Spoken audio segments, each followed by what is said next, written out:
Good evening and welcome to the Starliner Mission Control in Houston, where teams are preparing for the autonomous undocking and departure of the uncrewed Boeing Starliner spacecraft from the International Space Station. Undocking today is currently planned for 5:04 p.m. Central, 6:04 p.m. Eastern. I'm Anna Schneider with NASA Communications, and joining me today in Starliner Mission Control is Lauren Brennicke from Boeing Communications. Across the hall in the International Space Station Flight Control Room, we also have NASA's Rob Navius.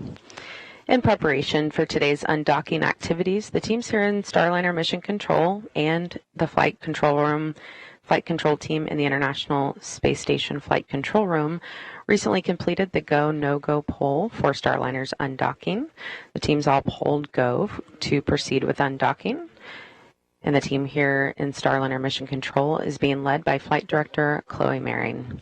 Today's undocking will set Starliner on its path home for landing at White Sands Space Harbor in New Mexico, targeting approximately 11 p.m. Central, Friday, September 6th, midnight Eastern on Saturday.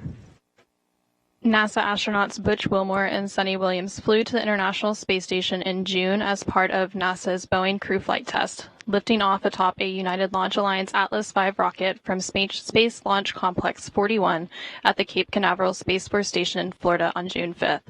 The Starliner spacecraft docked to the International Space Station on June 6th. During the June 6th rendezvous, NASA and Boeing identified helium leaks and experienced issues with the Spacecraft Reaction Control System, or RCS, thrusters as Starliner approached the station. Since then, engineering teams have completed a significant amount of work, including reviewing a collection of data, conducting flight and ground testing, hosting independent reviews with agency propulsion experts, and developing various return contingency plans. The uncertainty and lack of expert concurrence did not meet the agency's safety and performance requirements for human spaceflight, thus prompting the NASA decision to return Boeing's Starliner spacecraft to Earth without astronauts Butch Wilmore and Sunny Williams aboard. The uncrewed return allows NASA and Boeing to continue gathering testing data on Starliner during its upcoming flight home, while also not accepting more risk than is necessary for its crew. Wilmore and Williams will continue their work formally as part of the Expedition 71 and 72 crew through February of 2025. They will then fly home aboard a Dragon spacecraft with two other crew members assigned to the agency's SpaceX Crew 9 mission, NASA astronaut Nick Hague and Roscosmos cosmonaut Alexander Gorbanov. As part of NASA's Commercial Crew Program, this is Boeing's second flight to the International Space Station and third Starliner flight test overall, following a second orbital flight test in May of 2022.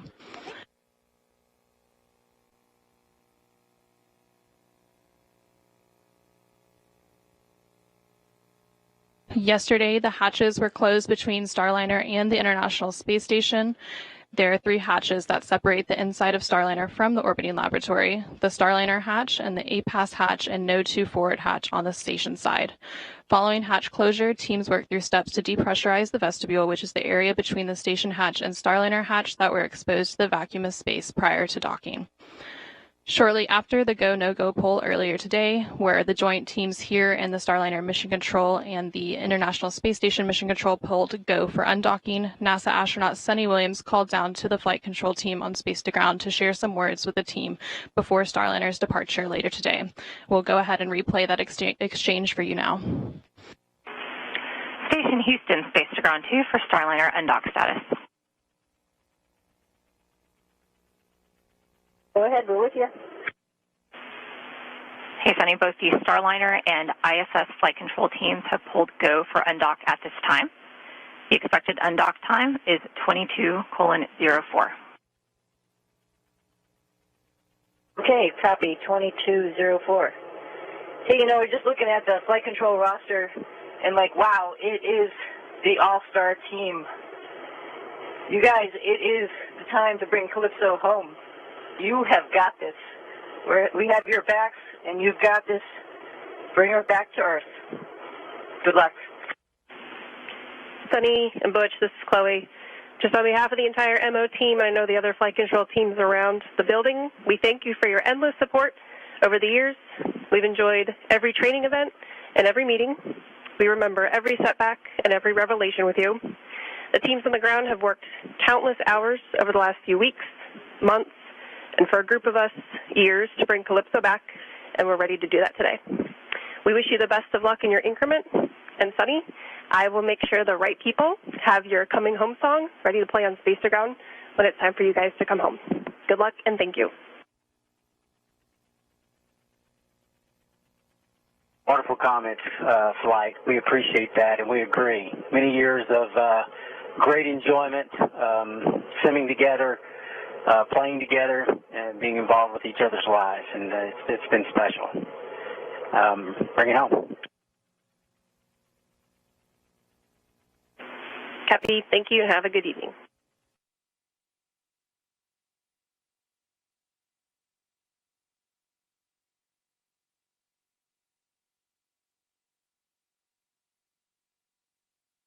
We are now just over 13 minutes away from today's planned undocking.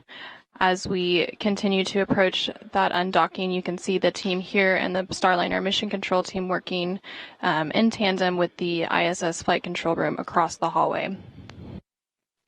Just before we came on the air here, the teams opened up the helium manifold to check Starliner's leak rate. Everything looks good. The teams say the rate remains steady, and we have plenty of margin for the rest of the flight. So let's talk a little bit about what is coming up. At around 5:02 p.m. Central, 6:02 Eastern, we are going to be listening for the authority to proceed for undocking. After the ATP, or authority to proceed, is issued for undocking, the hooks on the NASA docking system will begin to open. There are 12 hooks that seal the surfaces between the docking system and the ISS International Docking Adapter, or the IDA. Once all of those hooks are open, springs on Starliner's docking ring will push the spacecraft away from the space station. So again, we're expecting that undocking at 5:04 p.m. Central, 6:04 Eastern. And then just a few seconds later, at about 5 meters out, our first separation burn. Starliner's thrusters will complete 2 short firings to gradually increase the separation speed to help the spacecraft carefully move away from the orbiting laboratory. The command given to Starliner will be to back straight away to the 200-meter mark, but then a few seconds later, a second command will be given before it gets too far to change that path and head up higher than station. These 12 pre-planned burns will be performed with Starliner's forward-facing reaction control system, or RCS thrusters, which have been performing nominally during this flight.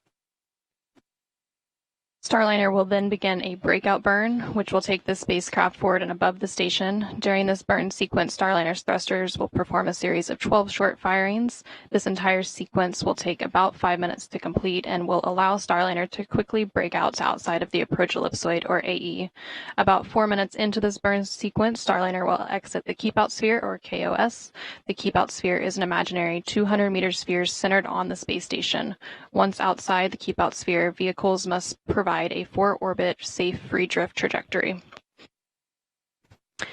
Around 5:10 p.m. Central, that automated breakout sequence will be completed. And then just 15 minutes later, we will be out of the approach ellipsoid. The approach ellipsoid is in the same family as the keep-out sphere, but this time it is an imaginary 3-dimensional ellipsoid around the space station. Vehicles outside the approach ellipsoid have to be on what we call a 24-hour safe free drift trajectory, and that means the spacecraft would not cross over that imaginary line for at least 24 hours, even if it lost all maneuvering capabilities. Once outside the approach ellipsoid, joint operations between the Starliner Mission Control and International Space Station Flight Control Room will conclude, and Starliner will be on a path back to Earth.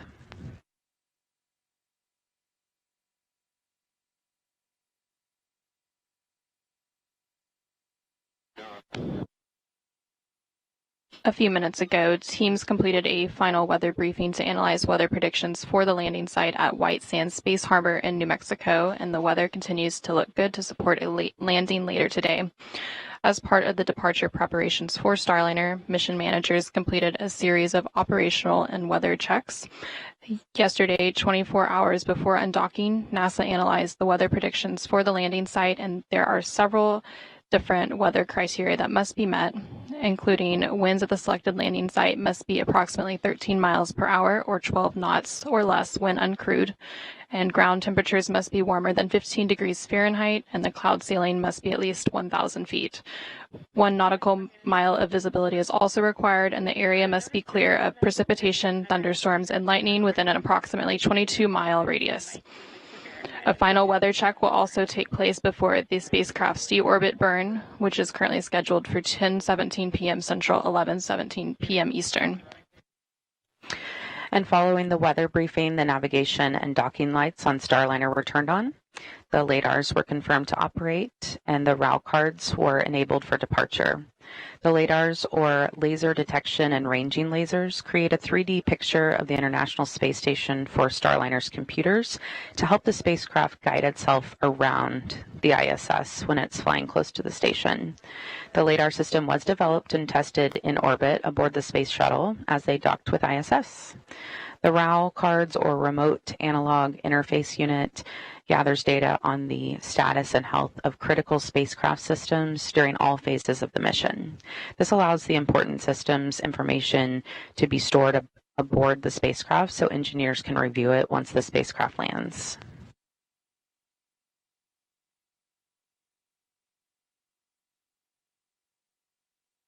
We're now just over 6 minutes away from the planned undocking at 5:04 p.m. Central. As we continue to stand by for Starliner's departure from the International Space Station, I'll hand it over to NASA's Rob Navius for an update from the International Space Station Flight Control Room.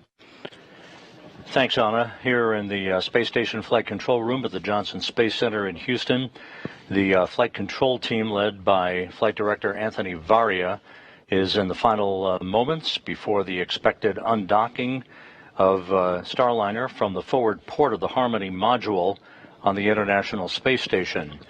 Once the undocking is complete and Starliner has exited the approach ellipsoid that you heard Lauren describe just a moment or two ago, the 9 crew members on board the station, led by Commander Oleg Kononenko, will begin their sleep period. They're going to be moving into an off-duty period on Saturday. The vacancy of the forward port of Harmony will open up that port for the beginning of 2 crew rotations over the next several weeks. Next Wednesday, NASA's Don Pettit and Roscosmos cosmonauts Alexei Ovchinin and Ivan Wagner will be launching from the Baikonur Cosmodrome in Kazakhstan on a 2-orbit rendezvous to reach the International Space Station. That will swell the station's population to 12 and begin an 11-day handover with NASA astronaut Tracy Dyson and Kononenko and Nikolai Chub, who will be departing the station on September 23rd. A day later, if everything goes as planned, NASA's Nick Hague and Roscosmos cosmonaut Alexander Gorbanov will be launching from the Cape Canaveral Space Force Station on the SpaceX Crew Dragon Freedom. They will be a 2-man crew to reach the International Space Station and provide the orbital Uber, if you will, for Butch Wilmore and Sonny Williams to come home on next February, with Wilmore and Williams completing what is expected to be about a 262-day mission. Meanwhile, the Crew 8 crew, Matt Dominic, Mike Barrett, Jeanette Epps, and Alexander Grebenkin, are in the final weeks of their mission on board the station. They are planning to depart after a 5-day handover with Hague and Gorbanov. That handover will lead the way for a departure on or around October 1st. The Crew 8 crew will then be coming home to bring the station back to its complement of 7 crew members. So with that, we're about 3.5 minutes away from the planned undocking of Starliner. We'll be watching carefully. It will take about 21.5 minutes from undocking for Starliner to exit the approach ellipsoid that you heard Lauren describe a moment ago. That's that 2.5 mile long by 1.2 mile wide corridor, if you will, the neighborhood of the International Space Station. So we'll be following along as Starliner begins its journey home and a landing at midnight Eastern Time at the White Sands Space Harbor in New Mexico. With that, we'll turn it back to you, Anna, in the Starliner control room. Station Houston, Space to Ground 2 for Starliner undock status.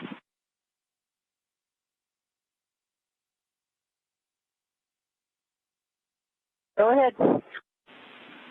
ISS and Starliner flight control teams remain go for an on-time undock at 22:04. Please perform 1.106 cruise CST 100 approach and departure monitoring steps 2.2 and 2.3. Verbally call Houston when physical step is confirmed. Be advised that NDS hook motors are driving. Space-to-space comm may be ready.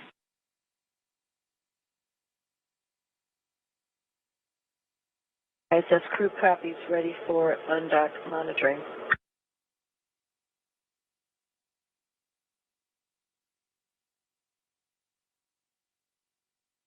Thank you, Rob. And we just heard some conversation between the crew on the International Space Station and the teams here in the Starliner Mission Control, confirming that we are continuing to be go for an undock in just under 2 minutes from now at 5:04 p.m. Central, 6:04 p.m. Eastern. We are standing by for the command of the undock ATP or authority to proceed.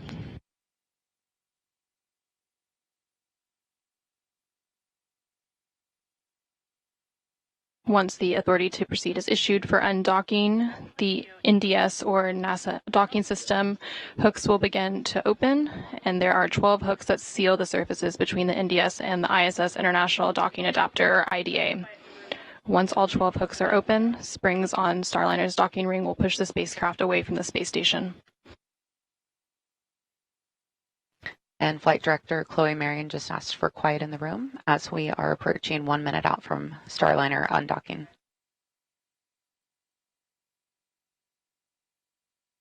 And we just heard confirmation that the umbilicals are retracting and hooks are beginning to drive.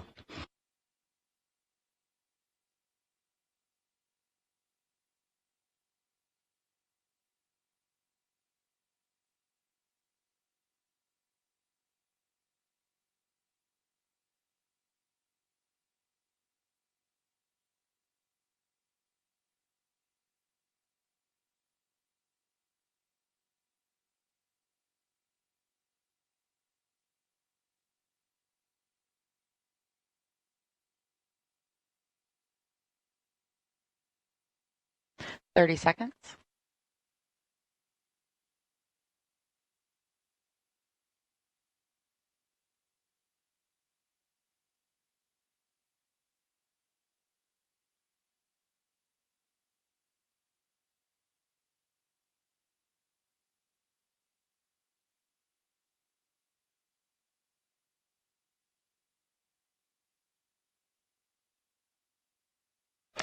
Separation confirmed. Starliner is now backing away from station and starting its return to Earth. Starliner thrusters will then complete 2 short firings to gradually increase the separation speed to help the spacecraft carefully move away from the orbiting lab. The vehicle is now about 2 meters away from the International Space Station. At the time of undocking, Starliner and the International Space Station were flying approximately 260 statute miles over central China.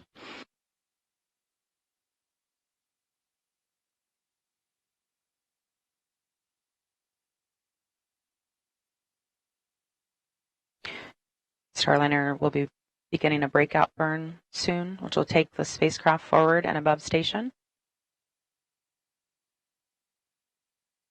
During this burn sequence, Starliner's thrusters will perform a series of 12 short firings.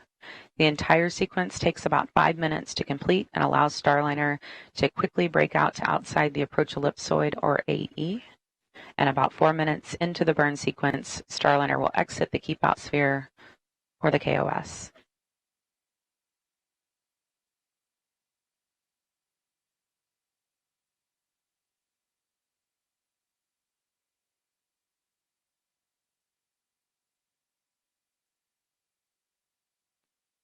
And you can see those thrusters firing there on the left of your screen as Starliner backs away from space station. And we are now just at 35 meters away from the International Space Station. We saw a good first burn. Houston, ISS thrusters enabled. Confirmation, all 27 jets have fired. Houston copies. ISS thrusters enabled. And you're seeing the light show there on your screen.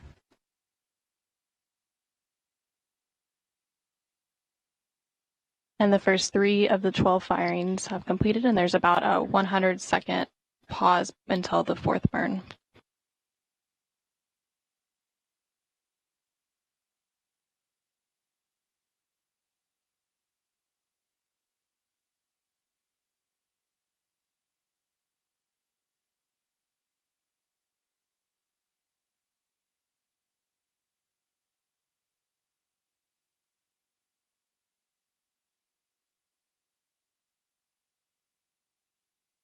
Starliner is about 60 meters away.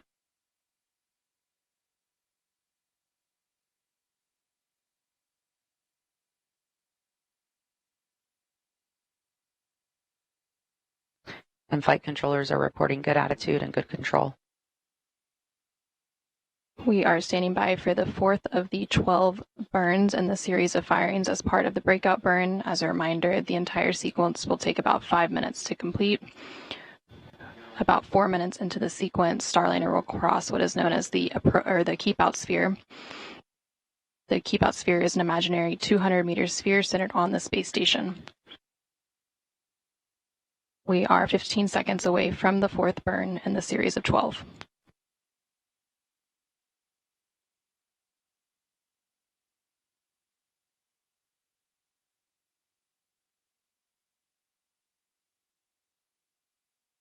And you just saw burn 4, which just completed.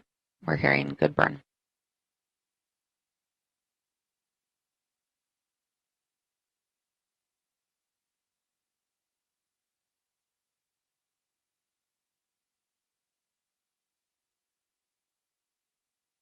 And the 5th burn in that sequence of 12 just completed, and it was a good burn.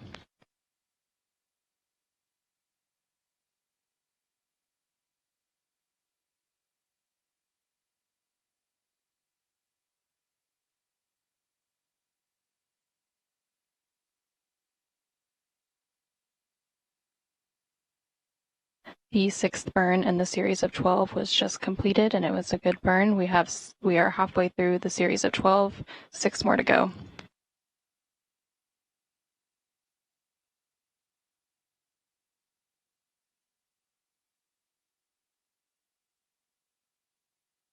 You might be able to see some of those lights on the front of Starliner, a red and a green and a white. Those indicate the different sides of Starliner, and they're used by the ISS crew to watch Starliner move away from the ISS along the undocking axis. And we just heard good confirmation of both burns 7 and 8 completed. Starliner undocked approximately 5 minutes ago and has just a handful of short firings left in its breakout burn, and it is now about 150 meters away from the International Space Station. And we heard confirmation of a good burn 9, 3 more to go.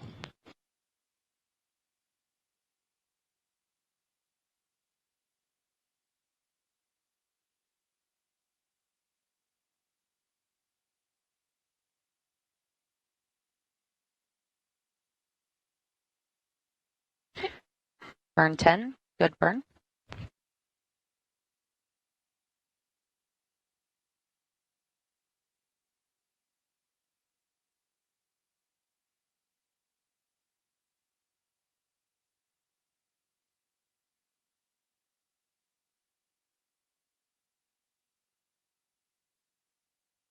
We have one more burn to go, but they have confirmed that Starliner has crossed the keep-out sphere, or the KOS, which is an imaginary 200-meter sphere centered on the International Space Station that helps flight controllers here on the ground monitor the arrival and departure of visiting vehicles. Station Houston, space to ground 2. Starliner has exited the keep-out sphere.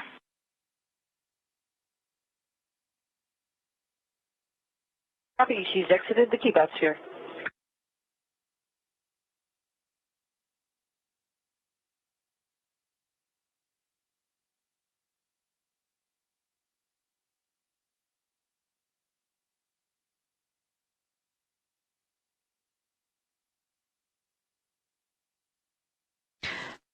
A reminder, this automated breakout sequence was chosen to use Starliner's forward thrusters, which have remained nominal during this flight.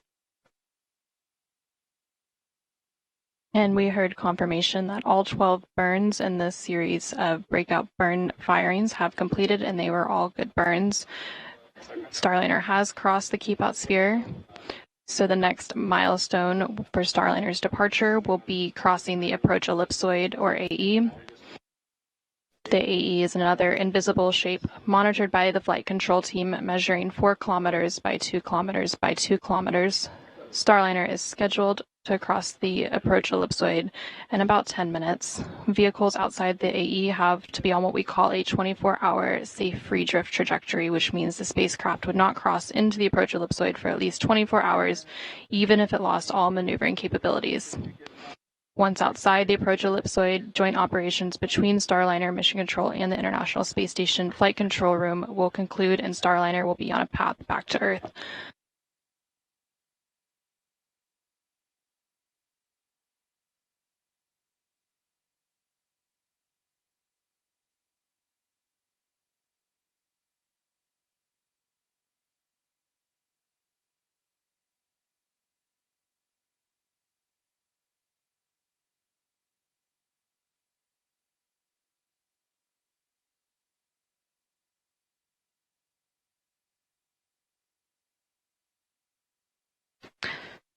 We're now taking a look from the VESTA system, which stands for Vision-Based Electro-Optical Sensor Tracking Assembly. It's a bit of a mouthful, so we like to call it VESTA. And this is a look from Starliner back at the International Space Station. The system is really the eyes of Starliner. It's able to pick up on features on the outside of station, like handrails and reflectors. You can see some of that on your screen there in the outlines. And it's the way to assess Starliner's position and attitude. It also gives the ground teams a very accurate look at Starliner's location relative to the station. So earlier we were taking a look from the station back at Starliner. Now we're looking from Starliner back at station.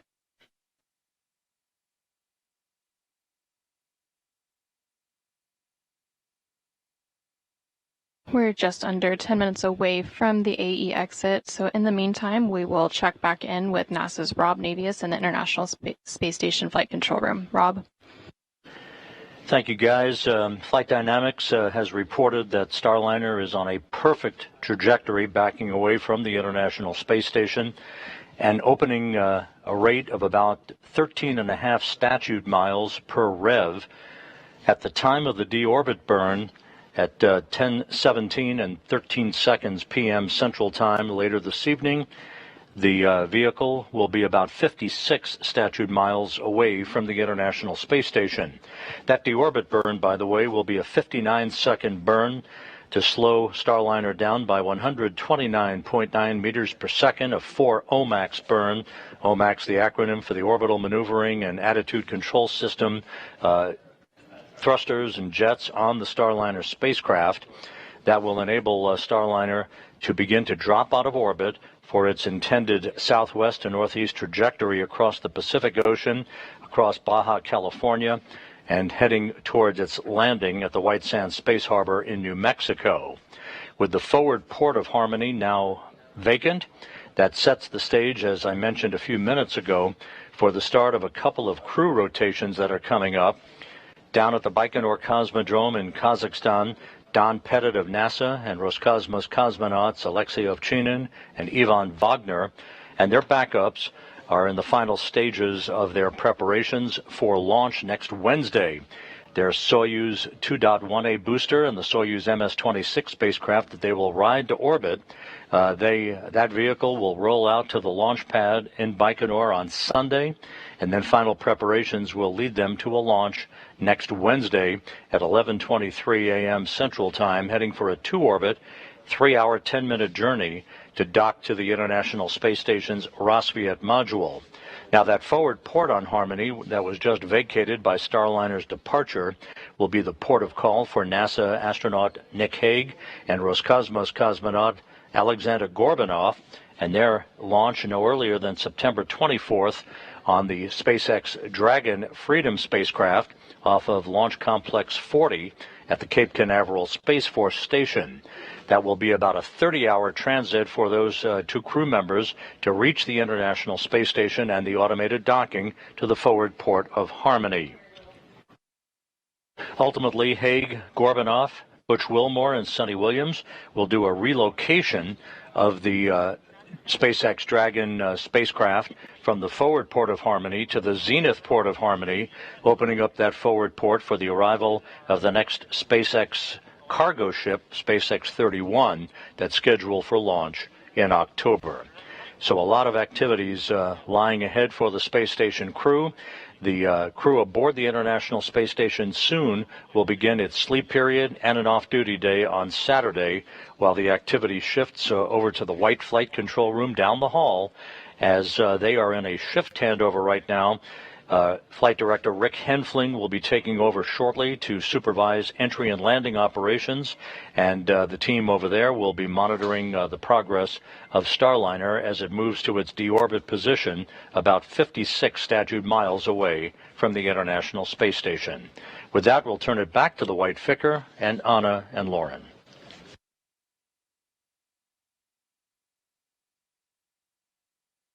Thank you, Rob. Starliner is now about 750 meters away from the International Space Station as it continues to make its way to the approach ellipsoid exit. Again, that approach ellipsoid exit is targeted for 5:25 and 30 seconds p.m. Central Time, 6:25 and 30 seconds p.m. Eastern Time, and everything continues to proceed as planned with Starliner's departure and return back to Earth. And you're looking live at Starliner in free drift. Engineers are telling us that the breakout burns all went well. Thrusters are all looking good. Everything is nominal as we continue up and around space station and head back to Earth. Again, Starliner undocked just a short while ago from the International Space Station at 5:04 p.m. Central, 6:04 p.m. Eastern, as the space station and Starliner were flying approximately 260 statute miles over central China. And shortly after that physical separation, Starliner's thrusters completed 2 short firings to gradually increase the separation speed and help the spacecraft carefully move away from the orbiting laboratory as part of the separation burns. And then Starliner began the breakout burn, which was a series of 12 short firings, which allowed the spacecraft to quickly move outside the keep-out sphere, and it is now approaching the approach ellipsoid exit. And once Starliner is outside of the approach ellipsoid, the joint operations between teams here in the Starliner Mission Control and the International Space Station Flight Control Room across the hall will end, and Starliner will be back on its path to Earth.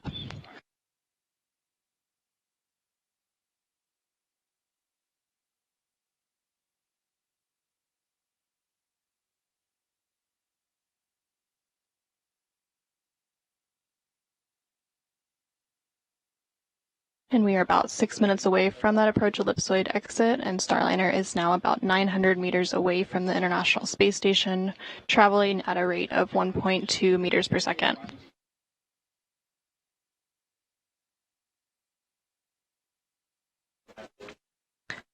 That dot in the center of your screen is Starliner, looking from space station.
We are now about 5 minutes away from the approach ellipsoid exit. Starliner undocked from the International Space Station about 16 minutes ago at 5:04 p.m. Central, 6:04 p.m. Eastern.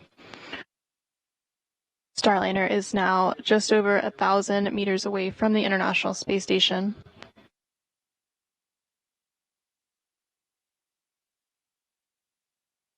After Starliner crosses the approach ellipsoid, the next milestones for the vehicle will be its entry cover closure, and that is planned for about 6:42 p.m. Central, 7:42 p.m. Eastern, and then there will be some checkouts of the OMAC thrusters at 7:05 p.m. Central, 8:05 p.m. Eastern.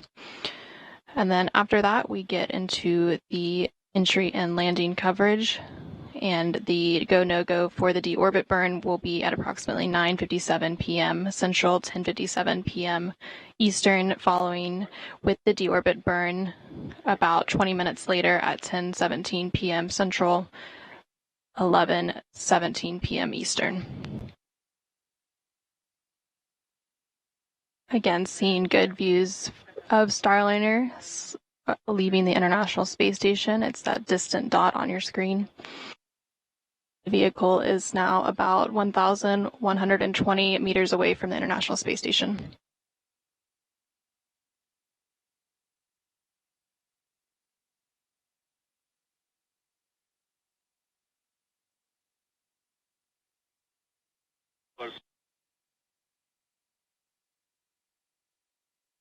And we just heard confirmation that Starliner is out of the approach ellipsoid. The approach ellipsoid is an imaginary three-dimensional ellipsoid around the space station, and vehicles outside of the approach ellipsoid have to be on what we call a 24-hour safe free drift trajectory, which means the spacecraft would not cross into the approach ellipsoid for at least 24 hours, even if it lost all maneuvering capabilities. Now that Starliner is outside of the approach ellipsoid, joint operations between the Starliner Mission Control and International Space Station Flight Control Room will conclude, and Starliner is now on a path back to Earth. So once again, Starliner undocked from the International Space Station at 5:04 p.m. Central, 6:04 p.m. Eastern, as the space station was flying 260 statute miles over central China. Shortly after physical separation, Starliner's thrusters completed 2 short firings to gradually increase the separation speed to help the spacecraft carefully move away from the orbiting laboratory. Starliner then began the breakout burn, and Starliner's smaller jets performed a series of 12 short burns to allow the spacecraft to quickly move outside the approach ellipsoid. Starliner again crossed the approach ellipsoid moments ago and is now on its journey home.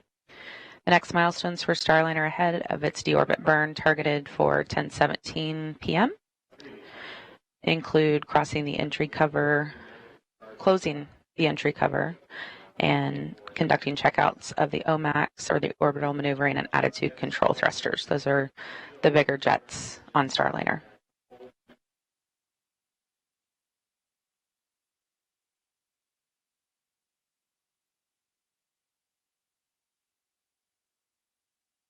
For now, let's check in one final time with NASA's Rob Navius following Starliner's exit from the approach ellipsoid.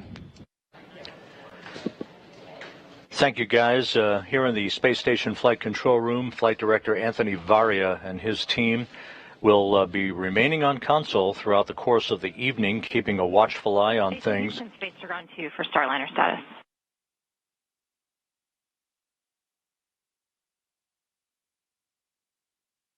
Go ahead. Calypso has exited the approach ellipsoid. Sunny, we are ready for RWS teardown when you are.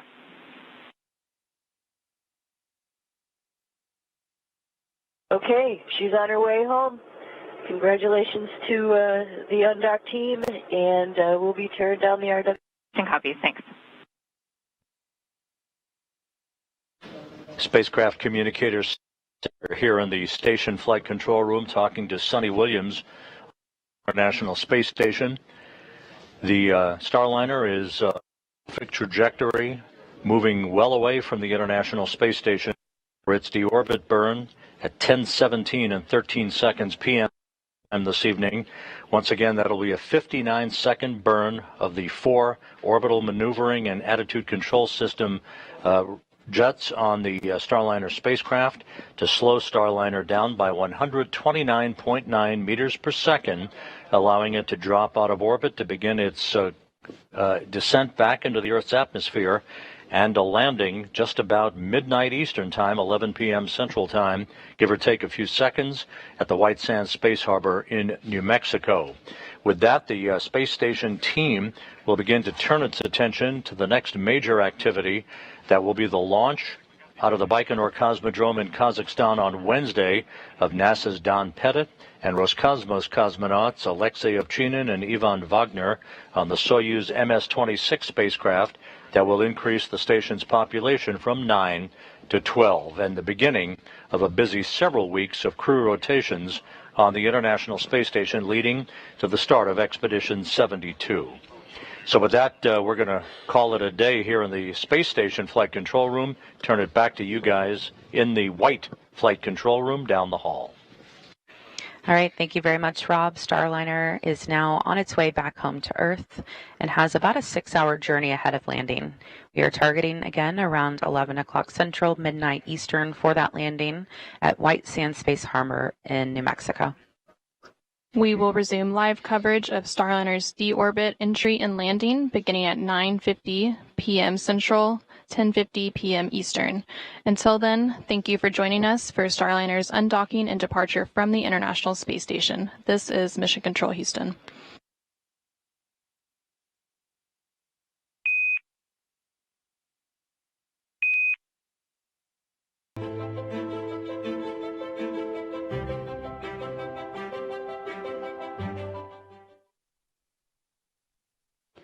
Good evening and welcome to NASA's Johnson Space Center and our coverage of Boeing's crew flight test. I'm Brandy Dean with NASA. And I'm Lauren Brennecke with Boeing. Starliner safely departed the International Space Station and is on its way back to Earth.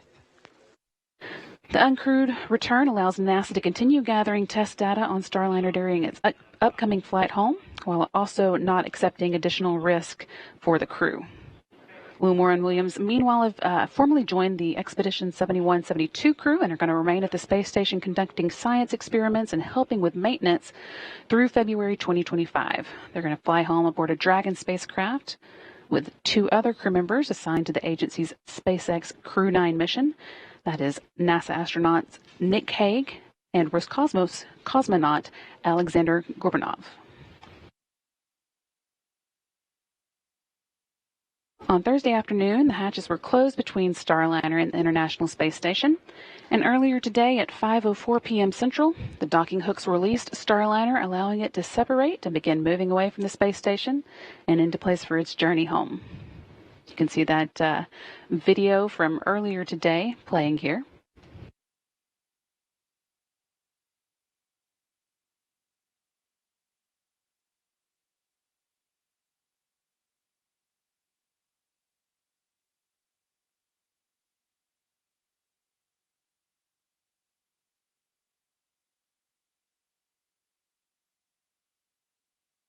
We saw a beautiful display of Starliner's thrusters there.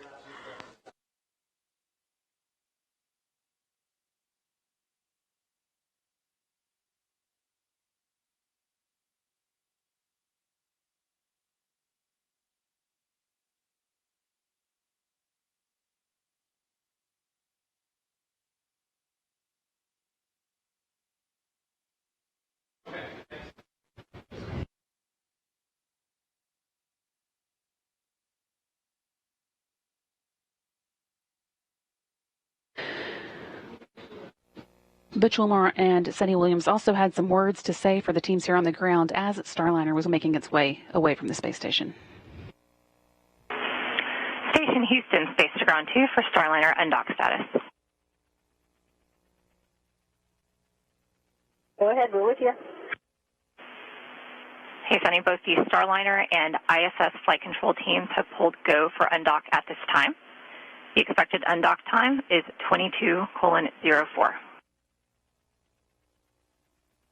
Okay, copy, 22:04. Hey, we're just looking at the flight control roster and wow, it is the all-star team. You guys, it is the time to bring Calypso home. You have got this. We have your backs, and you've got this. Bring her back to Earth. Good luck. Sunny and Butch, this is Chloe. Just on behalf of the entire MO team, I know the other flight control teams around the building, we thank you for your endless support over the years. We've enjoyed every training event and every meeting. We remember every setback and every revelation with you. The teams on the ground have worked countless hours over the last few weeks, months, and for a group of us, years to bring Calypso back, and we're ready to do that today. We wish you the best of luck in your increment, and Sunny, I will make sure the right people have your coming home song ready to play on Space to Ground when it's time for you guys to come home. Good luck, and thank you. Wonderful comments, Flight. We appreciate that, and we agree. Many years of great enjoyment, simming together, playing together, and being involved with each other's lives, and it's been special. Bring it home. Cappy, thank you, and have a good evening. That again was a conversation recorded earlier today between astronauts Sunny Williams and Butch Wilmore talking with the Starliner flight director at the time of undocking, Chloe Mehring. Since that undocking, when Starliner and the space station were flying 260 miles above central China, Starliner has been steadily increasing the distance between it and the space station, ensuring that it will be able to get into space into place to perform a 10:17 p.m. Central deorbit burn. Now in about 20 minutes. While it has been moving away, the flight controllers here on the ground took the opportunity to perform a few tests of Starliner's thrusters. During the test, the crew module's 12 small reaction control system thrusters, one of the jets, didn't fire when commanded. The reaction control system thrusters on the crew module are used to steer Starliner as it makes its way back down to Earth after the service module has been jettisoned. Because those 12 jets are divided into two redundant strings of 6, Starliner only uses one string during normal operations. So although this means a slight loss of redundancy, it shouldn't keep Starliner from getting through re-entry and landing as expected. Yeah, and Starliner has plenty of redundancy with this part of the prop system on the capsule, so no impact to the deorbit burn or re-entry, and it's not required for flight rules. The team also tested 10 of the 28 reaction control system jets in the service module after undocking, and they all performed as expected. And here on the ground, the team just gave their go officially to Rick Henfling, today's flight director, meaning that tonight's landing of Starliner is on. That, again, is scheduled to happen, touchdown at 11 p.m. Central Time or midnight Eastern Time.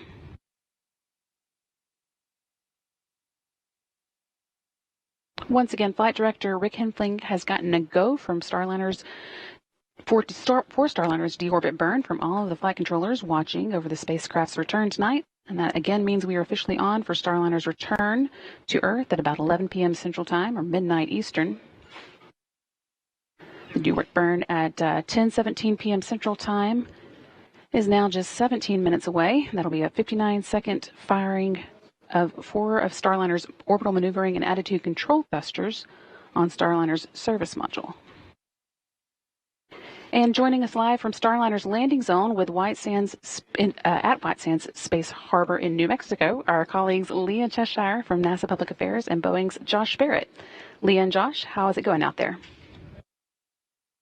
Thanks, Brandy. It is going well out here. We are out here in White Sands. The weather right now is about 75 degrees and very light winds, approximately 6 miles per hour. This looks like potentially a picture from earlier today. It is quite dark out here at this point. We have a beautiful view of the stars, and we are lined up in the convoy getting ready to roll. That's right, Leah. So I've been out here for both of Starliner's previous landings. The first one was very cold. The second one was quite warm, and this one feels just about right. We're following along with 2 command vehicles. We've got the MLCC, or the Mobile Landing Control Center. They're tied in down in Mission Control in Houston with the people that you're seeing on your screen right now. We also have the MDTV, that's the Mobile Data and Tracking Vehicle, and on top of that, it's got a suite of optics on top. There's an infrared camera and 2 visible cameras, one of them with a telescopic focus. So those will be the first things that we'll be seeing Starliner with here from the landing zone, and you should be seeing those on your screens as well. And Leah's got a few more things that she'll talk about that should get some cameras on Starliner as well. Yeah, especially the WB-57, NASA's plane. That took off just a few hours ago, just as we were heading out here to the landing site. So we arrived here at about 6 p.m. local time, which is mountain time.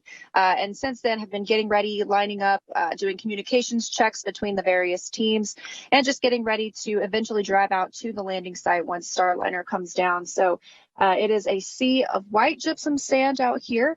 And teams are continuing to just prepare as soon as we get into that deorbit burn. So they are actually in a huddle right now, talking through some of the next steps for tonight, getting ready to come and join us here in the convoy as we await to see the deorbit burn.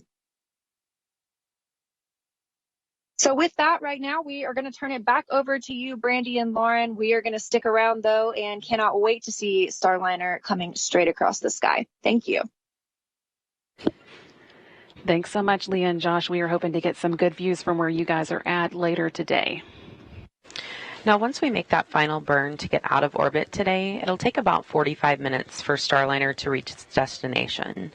Again, White Sands Space Harbor, New Mexico, where we just spoke with our colleagues from. Starliner is currently flying with its solar arrays pointed toward the sun, recharging the internal batteries to keep its systems powered through landing. The orbital maneuvering and attitude control thrusters, or what we call OMACs, will fire for about a minute to conduct the deorbit burn. That maneuver slows the spacecraft down from orbital velocities and allows it to start falling back to Earth in a head-down position. At the end of that deorbit burn, Starliner angles itself for reentry. The deorbit burn is just the first in a series of milestones we're going to be ticking off tonight. To give you the full rundown, deorbit burn is scheduled for 10:17 p.m. Central. As we said, we just got the go for that a few minutes ago. It's going to be followed by the separation of the crew module from the service module at 10:20 p.m., and the crew module will then continue on its own. At 10:45 p.m., Starliner will begin to feel the effects of the Earth's atmosphere again for the first time since its ascent in June.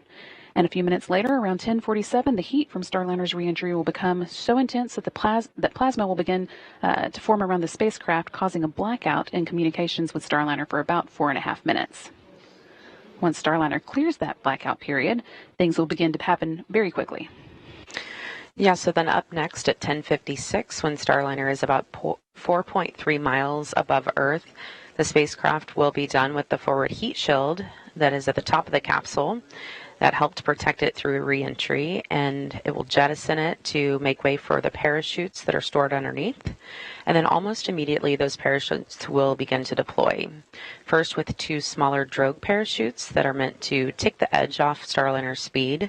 They open up in stages over the course of about 28 seconds. And then at 10:57 p.m., when Starliner is about 6 miles up, the drogue parachutes are released and 3 main parachutes are deployed. They also open in stages over about 16 seconds, but they stay with the spacecraft all the way until touchdown. And again, we are expecting that touchdown to come at 11 p.m. Central. Just before the touchdown, however, at 10:58 p.m., Starliner also sheds its base heat shield at the bottom of the capsule to make way for the inflation of 6 landing airbags hidden underneath it. And those will cushion the vehicle as it lands in New Mexico's desert.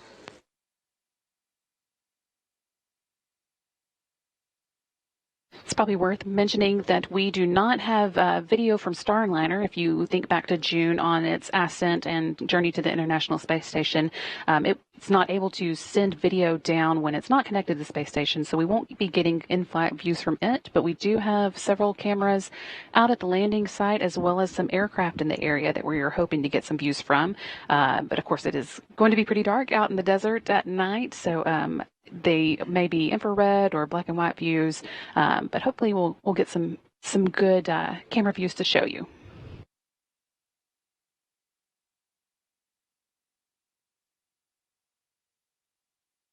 And we're taking a live look now from the landing site, but the shot is quite dark at the moment. You can see just a few lights blinking there.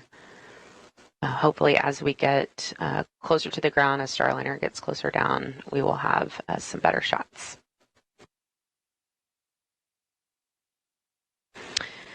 The landing and recovery teams have been out in the desert preparing for the spacecraft's return for several days. I've been speaking with them to catch up on some of the preps that have been taking place. They ran through a full mission dress rehearsal where they practiced the landing and recovery operation with all the different groups and functions. And they've also been keeping a close eye on the wind direction to establish the best recovery zone out at White Sands. They've even sent up some weather balloons to check the wind speeds. Tracking vehicles out there are equipped with cameras, so the team has been calibrating those. And again, although we don't expect any views from Starliner on its way down, we're hoping to get some good ones from those tracking cameras as well as aircraft in the area. We plan to have the WB-57 getting views while it is about 16,000 feet above the ground until the drogue parachutes deploy. And then at about 6,000 feet, we hope to see views from a Cessna in the area. And this is actually a current view of the Cessna as it makes its way out to the landing site, White Sands Space Harbor in New Mexico.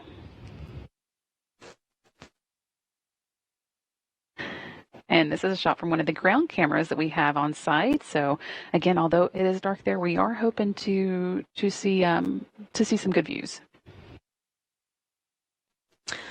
And in the last few hours, the teams there on the ground have been at the holding area, loading up their vehicles, doing last-minute checks, making sure all the equipment is ready to go, and then shortly they'll begin moving into place to watch Starliner make its final approach. And then once Starliner lands, teams will move closer in a very strategic way. They will first stop at about the 500-foot mark away from the spacecraft, and then they'll move in closer to the 150-foot mark while ground teams safe the vehicle.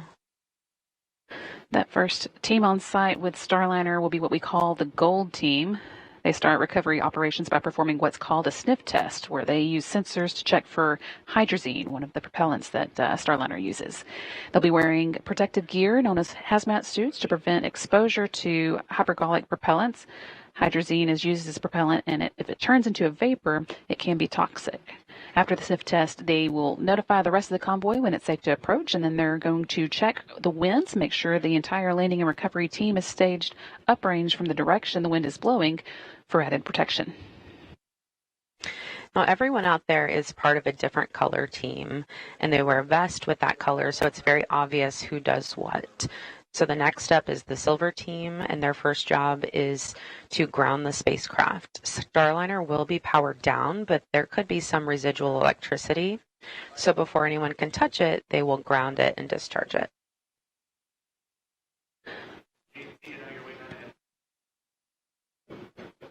Teams here on the ground are reporting that everything is getting into good configuration for the deorbit burn. That's now just about 6.5 minutes away.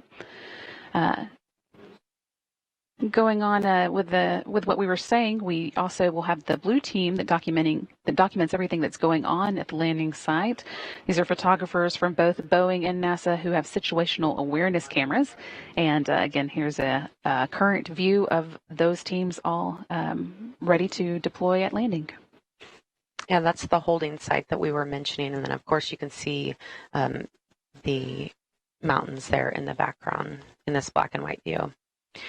Now, the green team hooks up the HVAC trailers to Starliner to get cooling on it, but their first job is to put up an environmental enclosure on the spacecraft, and that enclosure looks a lot like a big inflatable. It wraps around the vehicle to get cool air around it and make sure the critical systems don't overheat. Then the red team opens the hatch. That is mostly Boeing Fire and Rescue. They will back up the mobile access platform to Starliner's hatch, giving the team access. And Starliner will be bringing back more than 900 pounds of cargo, including a nitrogen-oxygen recharge system, or what we call NORS tank, that NASA will service and refill for future space station needs. The teams will unload that cargo before Starliner heads back to Florida. Just over 5 minutes to go now until tonight's 10:17 p.m. Central Time deorbit burn. Team here on the ground reports that Starliner has gotten into the right attitude, kind of the right way it's pointing for that burn. So everything is looking good. We're on track for landing at 11 p.m. Central, midnight Eastern.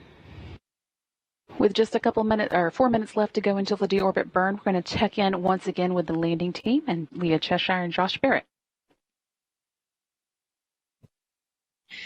Thanks, Brandy. Yeah, we are out here just waiting in the convoy area. Now, most of the team is taking part in a safety briefing right now as we prepare to watch the deorbit burn and the reentry and then move in toward the spacecraft. Like you mentioned, it's really dark out here. Josh and I were just able to take in the really beautiful sight of the Milky Way. It's so dark. So once the capsule starts to re-enter the Earth's atmosphere, we expect to have a pretty good view of the streak as that plasma builds up around the capsule itself. That's right. We should be seeing it come just over the southwest horizon, right through the saddle of kind of the mountains that are just overlooking the mountain range here. And remembering back to OFT1, kind of the view that we should be having here is that we'll hear the sonic booms as well after we see kind of that plasma envelope. And then pretty quickly afterward, it is pretty remarkable how quickly it does end up over our heads. We'll see the flashes from the mortars, which deploy those forward heat shield parachutes, which take the forward heat shield off. Then we start hearing those mortars, and then the parachutes start to deploy. And then it's kind of slow motion from there as it drifts down. And we're seeing a lot of movement as teams have just completed that safety briefing here. So they're now all walking to join us at the convoy. So it looks like we are just a few minutes away from the deorbit burn, and the show is really getting on the road soon. So with that, we're going to turn it back over to you in Houston. We are just over 2 minutes away from the deorbit burn. At this point, Starliner has moved well away from the International Space Station and quite a few kilometers ahead of it as well. We had a number of smaller burns to ensure that Starliner was at a safe distance away from the space station before it performs the deorbit burn that will bring it out of orbit and on its journey back to Earth. And Flight Director Rick Henfling and his team expect Starliner's orbital maneuvering attitude control thrusters, also called OMACs, to fire around 10:17 Central Time, pushing the spacecraft out of its orbital flight path and onto its journey home. This deorbit burn will set us up for a touchdown time of about 11 p.m. Central or 10 p.m. Mountain Daylight Time out there in White Sands, New Mexico. Once it's there, control teams in Houston will begin powering off Starliner's radiators and solar arrays as the spacecraft now has enough power to get home, and sublimators will be taking over cooling. They use water to cool the cabin. Starliner is also, as we said, now in the correct attitude for performing the deorbit burn, and at this point, the service module and crew capsule are still attached to each other. 4 of the service module's 12 aft-facing orbital maneuvering and attitude control engines are going to be powering the deorbit burn, allowing them to separate safely. And those engines are each 1,500-pound thrusters, meaning this burn will take about 6,000 pounds of thrust, slowing Starliner from its current orbital velocity and bringing it back to Earth's atmosphere for a smooth landing. The small reaction control system, or RCS thrusters, assist here in holding Starliner in the correct attitude. During this test flight, our teams ran roughly 1 million computer model simulations showing all the different thruster combinations possible for a safe return to Earth today. Just 20 seconds now until the burn starts. It'll last 59 seconds. And again, you be firing those orbital maneuvering and attitude control thrusters. 4 orbital maneuvering and attitude control thrusters on Starliner's service module are now firing, slowing Starliner down as the capsule begins its journey back to Earth. This will take about 59 seconds to complete. We're hearing all thrusters firing well so far. You can see here those representation of those thrusters firing. Starliner is maintaining its attitude, and as those large orbital maneuvering thrusters are firing, smaller reaction control system thrusters are also working, keeping the spacecraft in the correct position for the burn.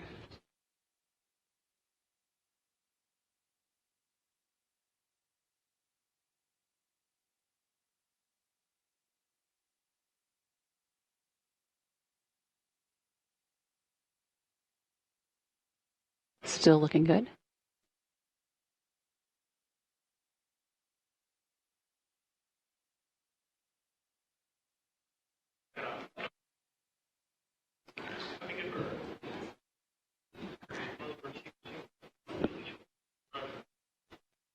And we did see the Doorbert burn cut off successfully. Teams here on the ground reporting a good burn.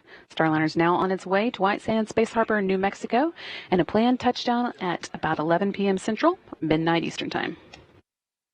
Next up on the to-do list for tonight is the separation of the service module. When the service module's job done, it'll be disposed of over the Pacific Ocean, leaving the uncrewed crew module to carry on alone. In addition to all its other jobs, the service module has spent the flight protecting the crew module's heat shield. Jettisoning it uncovers that critical piece of equipment, allowing it to shelter the spacecraft as it begins traveling back through the Earth's atmosphere.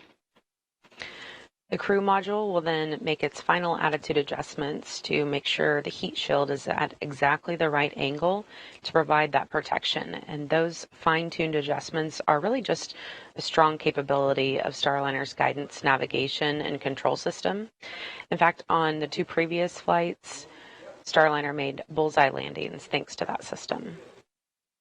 Starliner's maneuvering into position for that jettison at this time. Team here on the ground reporting that Starliner's in a good attitude, pointing the right direction for the service module separation. And the service module has just jettisoned, separated, and is now falling away. It will burn up during reentry over a remote part of the Pacific Ocean. And Starliner will continue on its path to New Mexico, where the landing and recovery team is waiting for touchdown. Starliner is now angling itself and its heat shield for reentry. The entry interface is coming up in just about 10 minutes. That's the hottest part of the reentry process, with Starliner's heat shield reaching about 3,000 degrees. To protect Starliner from those heat loads, the spacecraft has what's called an ablative heat shield.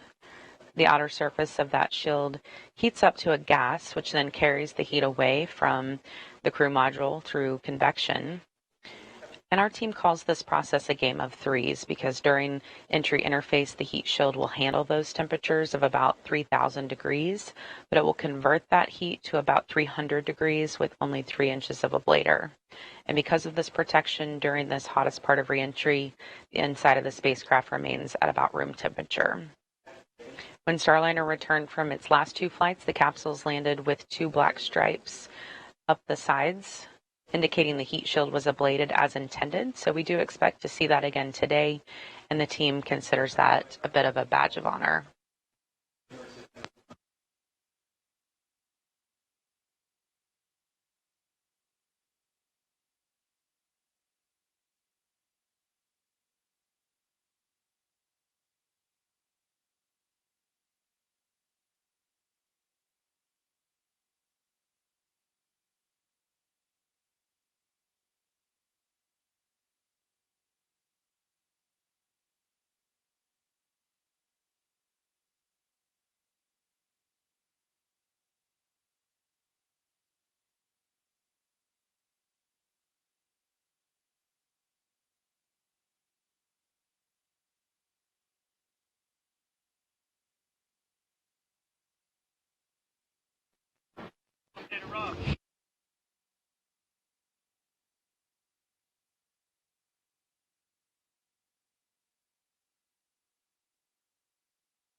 Once again, we did see Starliner deorbit or performance deorbit burn on time at 10:17 p.m. Central Time, and then quickly turned around and jettisoned its surface module now that it has performed its duty over the course of the mission.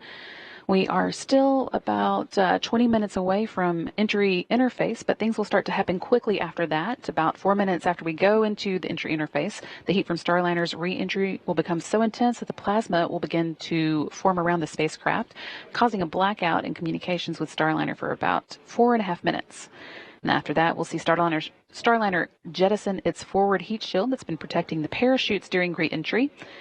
Then, when Starliner is around 30,000 feet above the ground, the spacecraft's parachute sequence will begin. Two drogue parachutes will start slowing Starliner down, and then they'll detach, and 3 main parachutes will deploy and inflate.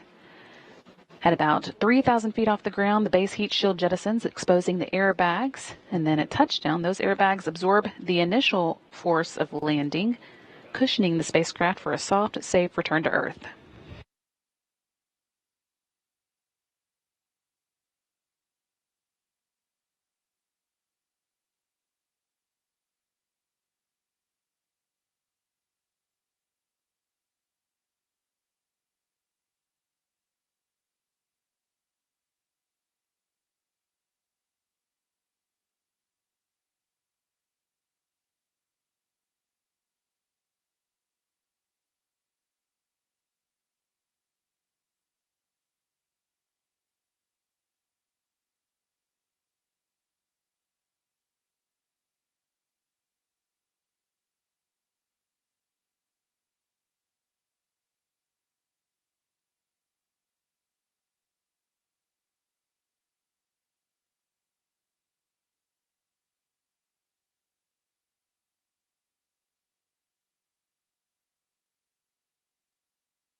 Currently, Starliner is about 213 miles above the South Pacific Ocean. It's just past the southernmost portion of this final orbit, coming around the southern coast of Australia, and now it's going to begin making its way northward towards the west coast of the United States for that landing at 11 p.m. Central Time, midnight Eastern Time at White Sands Space Harbor in New Mexico.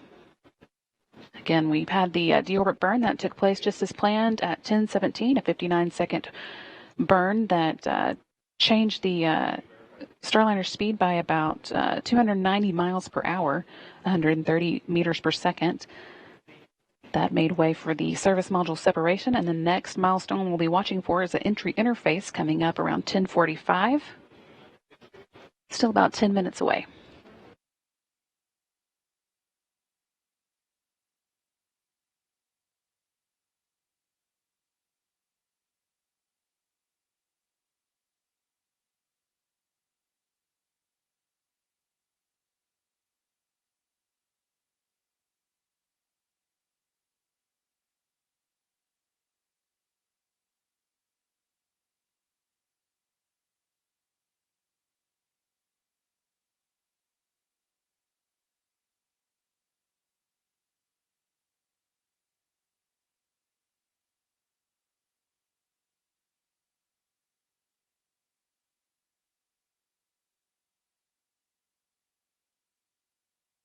Live view here of the recovery forces staged near the landing site, ready to move in once Starliner touches down. We are taking off milestones as expected for that 11 p.m. Central, midnight Eastern, or 10 p.m. Mountain Time touchdown today in New Mexico.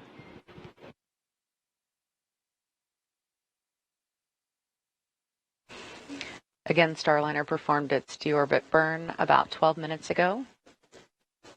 The thrusters performed nominally, and the flight home is going smooth.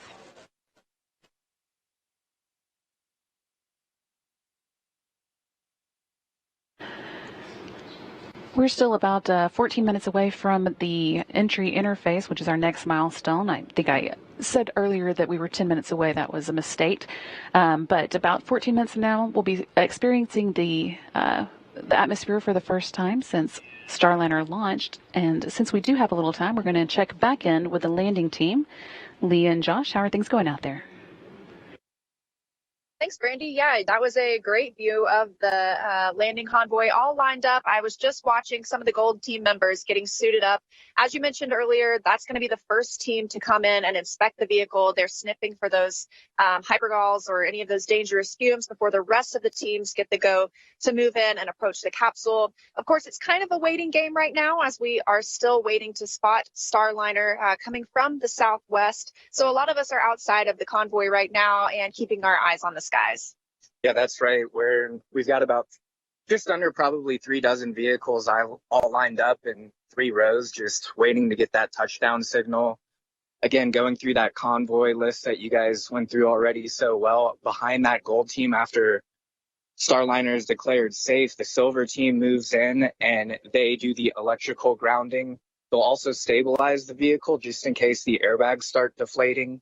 We make sure that the hatch has a good stable orientation for Red team to come in, and they're the ones with the hatch orientation. And once the Red team establishes hatch access, actually the Silver team has a fun job tonight in the dark. They're going to go start looking for the pieces that came off of Starliner, those heat shields, some of those lids from those parachute mortars. And then after that, after Red team has hatch access and opens up the hatch, NASA's ISS program folks are going to come in for the cargo inspection. So again, we are expecting to start seeing Starliner coming across the horizon around the time that entry interface begins. But until then, just wanted to give you guys a hit from the landing site and the latest that we have going on here. So we'll toss it back over to you in Mission Control, Houston. Thanks so much, Leah and Josh. We are watching for that entry interface as well. We're now about 12 minutes away. Starliner continuing to make good progress following in that 10:17 p.m. Central Time deorbit burn. Again, we're looking at the landing and recovery team set up at the holding zone there at White Sands. Josh and Leah are embedded with that convoy, and they will make a very strategic move toward the spacecraft after touchdown, first stopping at about the 500-foot mark, and then they'll get the go to move forward to the 150-foot mark, and then once the vehicle is considered safe, they will move in. With the deorbit burn complete and the service module separated, the spacecraft's heat shield is now exposed and ready to begin experiencing the atmosphere again. The Starliner is going to make some final attitude adjustments that keep that heat shield pointing at exactly the right angle. And next up after that is entry interface. Again, just coming up in a few minutes. At 400,000 feet above Earth, Starliner faces temperatures of 3,000 degrees Fahrenheit from the plasma created by air friction around the spacecraft. But Starliner can handle that heat with its heat shield, which is made of an ablative material designed to keep the inside of the spacecraft at about 70 degrees. A few minutes later, Starliner will experience an expected blackout in communications, and that will last for about 4.5 minutes. At 30,000 feet and just 11 minutes before landing, Starliner jettisons its forward heat shield, exposing the spacecraft's parachute system. Then 2 drogue chutes will deploy, increasing drag and significantly slowing down Starliner. Then 3 pilot parachutes will pull out the main chutes, allowing the spacecraft to continue its slow and steady descent for another 8,000 feet towards the landing zone. And once the main parachutes are fully inflated, Starliner's bucket handle releases. And what that does is it just basically levels out the spacecraft ahead of touchdown. And then the base heat shield that protected Starliner through reentry will separate at about 3,000 feet, uncovering the landing airbags. Those airbags, of course, will fill with nitrogen, allowing for Starliner to land softly and safely there in the sand. Less than 10 minutes to go now before we do get to that entry interface point, and now just 24.5 minutes away from the landing at White Sands Space Harbor. Everything's pretty quiet in the room, which is a good sign. Things are continuing to go smoothly as Starliner begins making its way back to Earth. You're taking a look there at Flight Directors Rick Henfling on the left, speaking with Mike Lammers on the right. Rick is the flight director for this landing operation. Mike is weather flight director. They are tag teaming this operation. Team has been keeping a close eye on weather at the landing site, but everything looks pretty good for tonight's touchdown.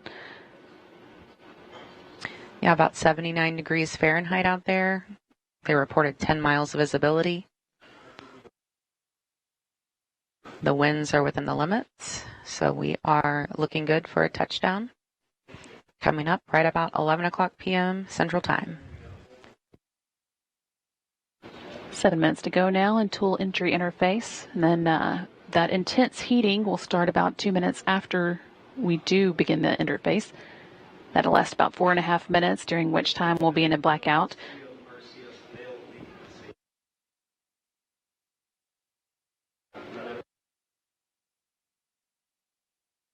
Starliner is currently about 130 miles, 149 miles rather, above the Pacific Ocean, heading northward towards the western coast of the United States, and it's touchdown in New Mexico.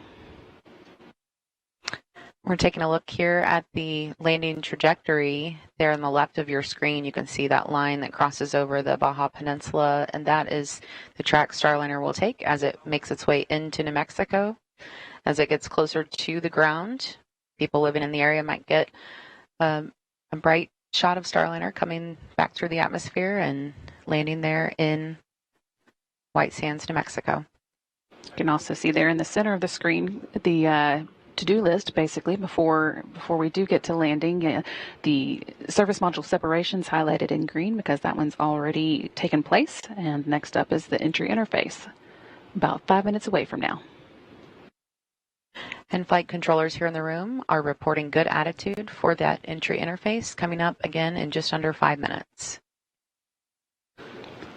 2.5 minutes left before Starliner begins to feel the effects of the Earth's atmosphere again. Everything continuing to go smoothly.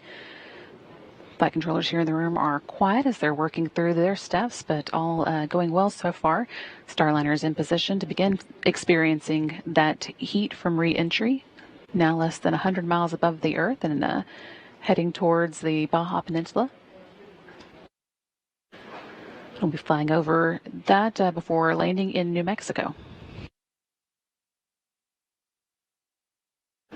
Just 17 minutes to go until landing. Less than a minute now until we begin entry interface. Again, about 2 minutes after entry interface starts, we'll begin seeing the heating really get intense, and we'll go into a 4.5 minute blackout.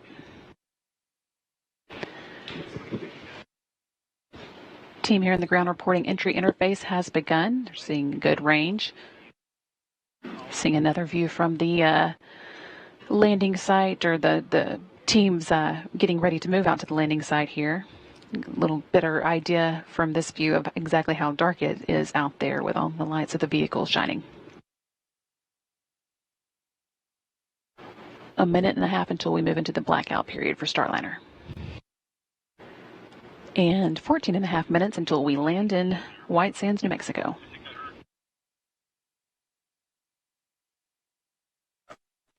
The Starliner enters Earth's atmosphere at 17 times the speed of sound, which could create a sonic boom for folks living in the area. It will then be slowed down by parachutes to a speed very similar to what you might experience while going down an elevator inside a high-rise building. The vehicle then comes to a safe, comfortable stop at landing. 30 seconds now until the blackout period begin. Due to the compression of friction and friction of the air, the molecules generate a very hot plasma that causes the red-orange glow you often see appear in post-flight imagery on many spacecraft. Although we won't get to see that tonight, it will happen. It causes an expected communication dropout. This one will last 4.5 minutes as the vehicle goes through a time when the plasma interferes with the satellite signal. We expect that blackout to end around 10:52 p.m. Central. Well, this is also the time that I mentioned earlier where a Starliner in the past 2 flights has gotten that black mark along the sides of it, and that just really proves to our team that the ablative heat shield or the ablative material around Starliner is doing its job, and the heat shield is pushing that plasma away.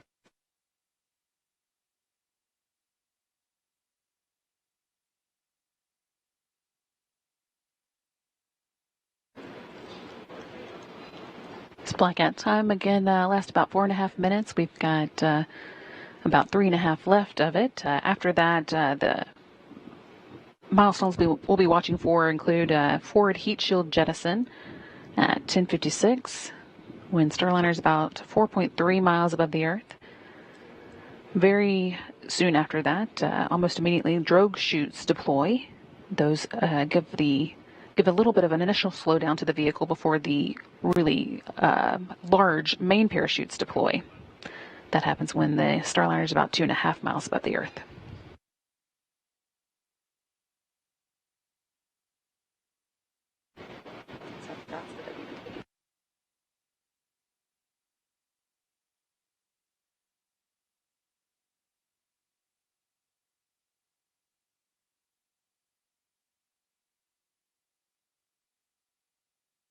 This is a live view from the International Space Station, where we're able to get a view of Starliner's track as it comes in. We are now less than 10 minutes away from landing at the White Sands Space Harbor, scheduled for 11 p.m. Central. Also getting reports that the WB-57 is also able to see Starliner now as it begins coming in for its landing. We've still got just about a minute left to go before Starliner comes out of its blackout period.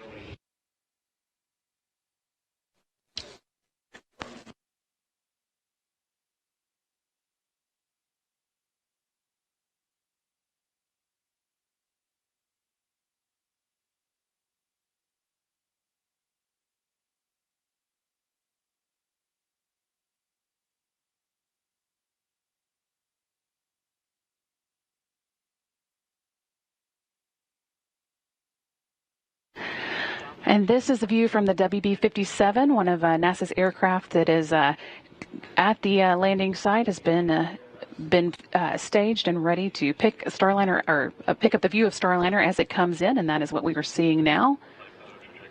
And they're filming this video from about 16,000 feet. The WB-57 should continue to give us a view until the drogue parachutes deploy, and then we hope to pick it up with the Cessna that is also in the area.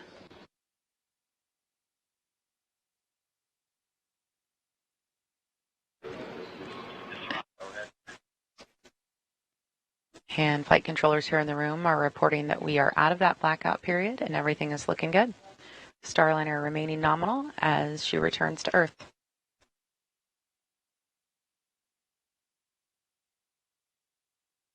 Again, this is a view from the WB-57.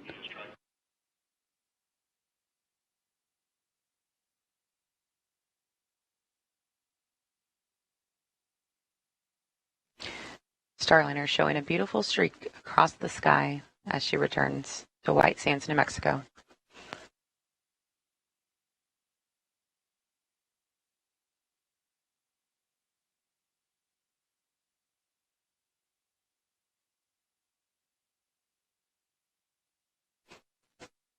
We're about 3 minutes away from the forward heat shield jettisoning. That's the next milestone we're looking for. Starliner is currently about 27 miles above the Earth, and the team at White Sands reporting that they have seen it. We got a tally hole from them reported remotely.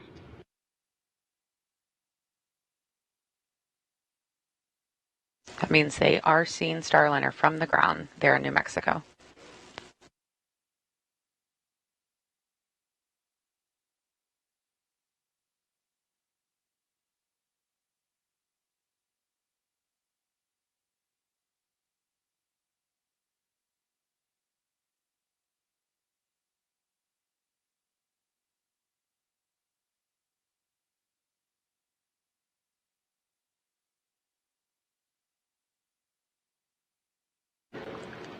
This view is coming from the Cessna that's also in the area, picking up Starliner now from its lower altitude, about 6,000 feet above, whereas the WB-57 is about 16,000 feet up.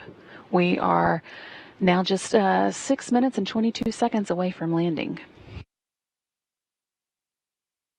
We should also just be a couple minutes away from the forward heat shield jettison, which will bring on the drogue parachute deploy, followed by the main parachutes.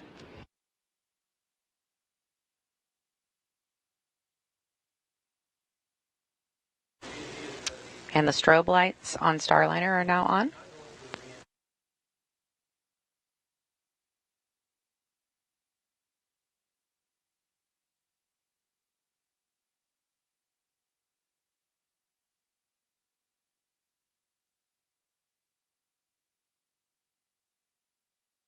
Starliner is now over the landing site, and that strobe light will help the teams actually track Starliner on the ground because it is very dark out there.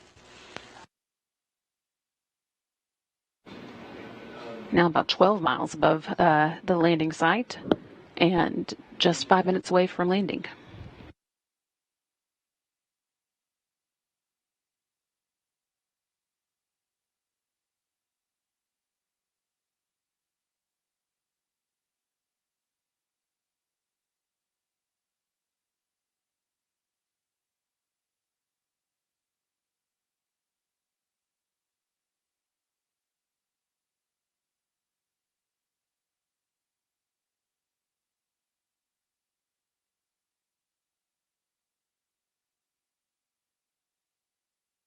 Watching now for the forward heat shield jettison. That should be coming up, again making way for the parachute deployment.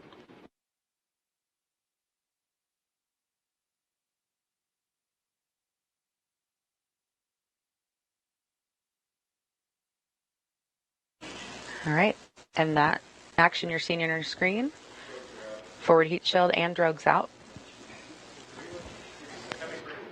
Really interesting view of this coming down from the WB-57. See those two drogue parachutes now deployed. They slow the vehicle down initially until it gets to a safe speed for the enormous main parachutes to follow.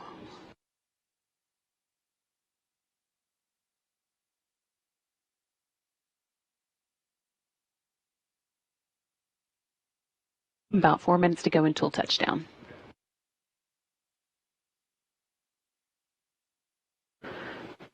Now back to a view from the Cessna aircraft in the vicinity of the landing site. Again, this is a view from a little lower than the WB-57 we were seeing.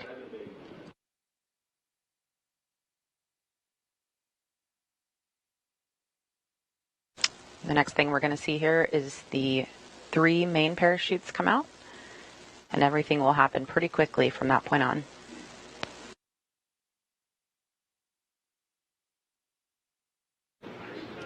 After those mains are out, we'll see the bottom heat shield that has been protecting Starliner through its journey through the atmosphere come off. That makes way for the landing airbags to deploy.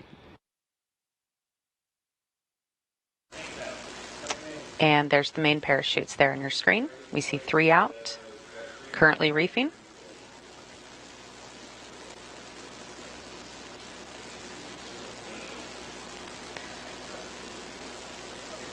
And the teams at the landing recovery teams report that they heard the booms as those came out. 3 good mains fully open there. You can see Starliner in a slight tilt, so we're going to see the rotation handle move here shortly, and it will level out Starliner. But 3 good parachutes, looking great. Just a little over 2 minutes until the expected landing time, and we heard the rotational handle has been released, so you can see that tilt evened out. Next up is the back heat shield jettison.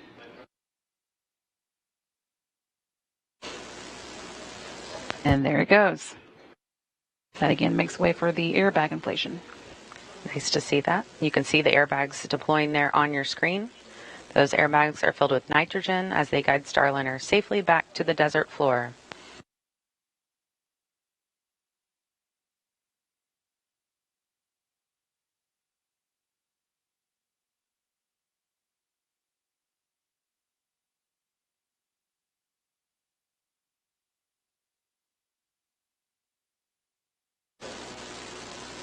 Just a beautiful sight as Starliner makes its way to the sands of New Mexico.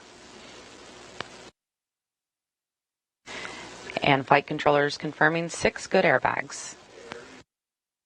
This view still coming to us from the Cessna. We've got just about a minute left to go until the expected touchdown. I'll be watching for that time for you.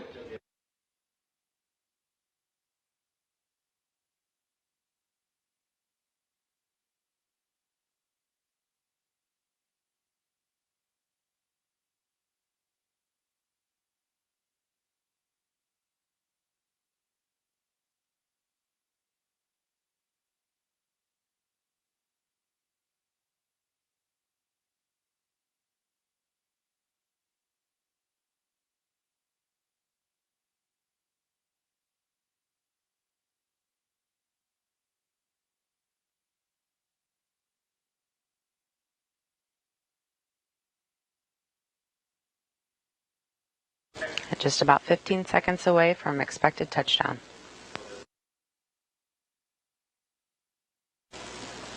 You're seeing the ground there in your screen as we get closer.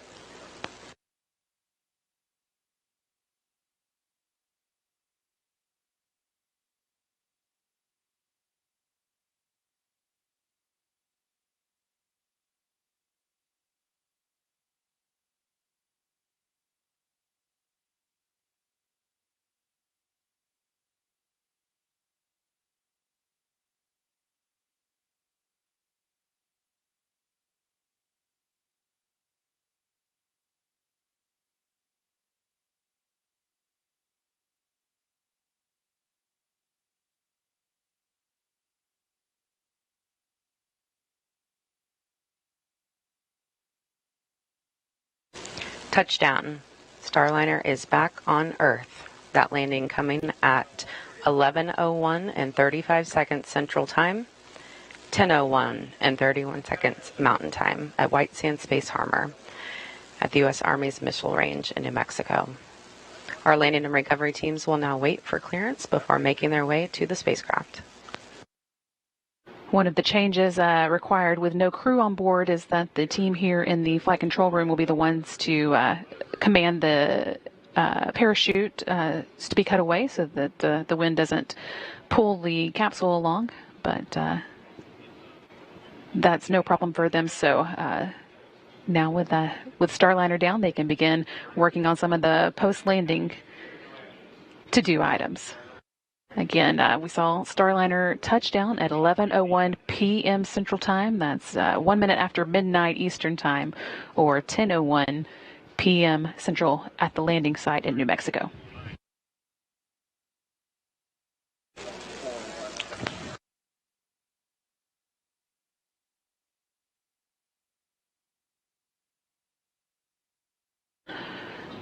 This is a view from the Cessna, still watching the drones slowly make their own way down. Those, of course, are the drogue parachutes that preceded the main parachutes, first slowing Starliner down before the large parachutes opened.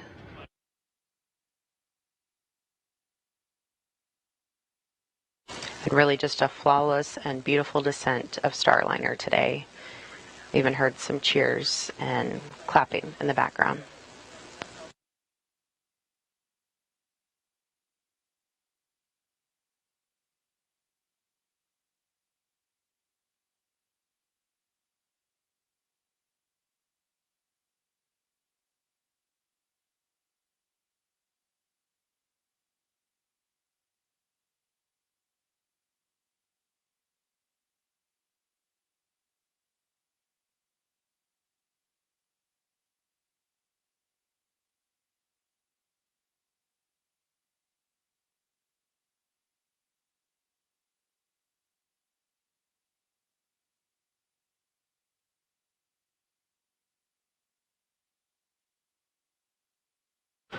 This again is the drogue parachutes still making their way to the ground after Starliner has touched down with its main parachutes. Touchdown came at 11:01 p.m. Central Time. The team here in Mission Control will be working through some post-landing steps now.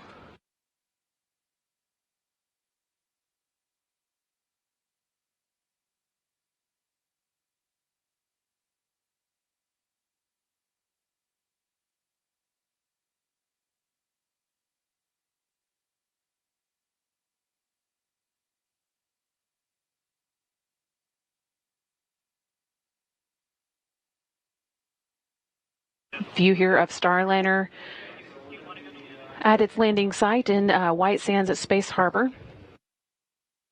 The landing and recovery teams will soon begin making its way out to them to begin recovering the spacecraft. The team here in Mission Control is polling right now to see if everybody is ready to power off the vehicle. That again is a step that the flight control team has taken over with the lack of crew on board. Once the spacecraft is powered down, they will be transitioning control of the spacecraft over to the landing and recovery team. And it's a little difficult to see in this shot, but there is a strobe light on Starliner that will help the teams follow it out there.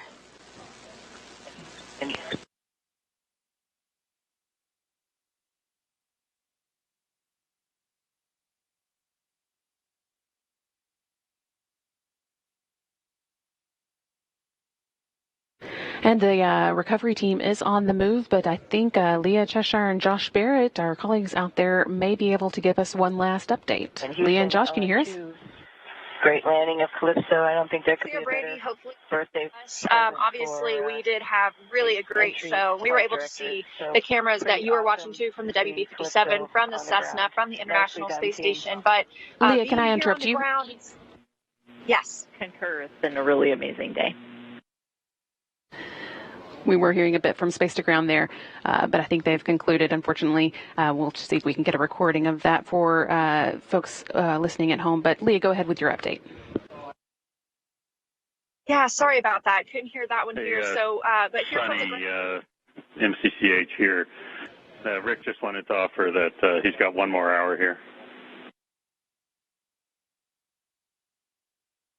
Hey, it's his birthday here. Yeah, and that's what counts. Yeah, it was a good landing. It's pretty awesome.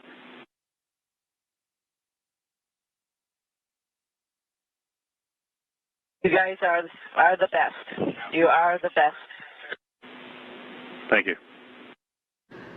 Sonny Williams there offering a slightly early happy birthday to Flight Director Rick Hempling. He will be celebrating his birthday on September 7th, but technically in Houston, we're still a little less than an hour away from that. They are, of course, already on September 7th at the International Space Station. But Leah, if you were still with us, we'll still take that update if you can give it to us. Yeah, so as I was saying, we got to see the capsule and the plasma trail coming up over the mountains from the southwest. And we were all still standing outside the convoy to watch that happen. But the most unexpected part was when I could hear the main parachutes being deployed. It was very faint, just a little bit of a rumble. But that strobe light really helped us identify Starliner as it was descending, and it would reflect a little bit up onto those parachutes. So we actually had a decent view as it was coming down under those chutes. And now we are actually on the drive out, and we can see the strobe light. It's giving us a great direction as we head toward the capsule. Yeah, that's right. We are actually making our way down the former space shuttle runway, literally driving right down the middle of it. Starliner is a little bit towards the southern end, so we see that strobe kind of in the distance there. But we will make our way to the 500-foot mark, where Goal Team will move in and begin their assessments. And then once they declare that proximity operations can begin, the recovery ops will really get underway. And with that, I think we were going to toss it back to you, Brandy and Lauren. If you don't hear it from us again tonight, just wanted to say thanks for letting us be part of the broadcast and give you the perspective of all the hardworking ground teams, both NASA and Boeing, out here at White Sands in New Mexico. So with that, sending it back over to Mission Control Houston. Thanks so much, Josh and Leah. It's great to see Starliner home, and I envy you the up-close view, but we appreciate your updates. I do, too. Starliner has returned safely. Well done to the entire team for completing the mission with a successful undocking, deorbit, and landing. Starliner has once again proven herself a safe ride to and from space. On behalf of the entire Boeing team, welcome home, Calypso. And with that, we will also wrap up our coverage tonight. We would like for you to stay tuned for our 12:30 a.m. post-landing news conference. That is 12:30 a.m. Central Time, so about an hour and a half, a little less than an hour and a half from now, when we'll be giving you final thoughts on the activities of the night. But Starliner is home. Again, the landing came at 11:01 p.m. Central Time. And with that, we will sign off. Thank you so much for following along with us. This is Mission Control Houston.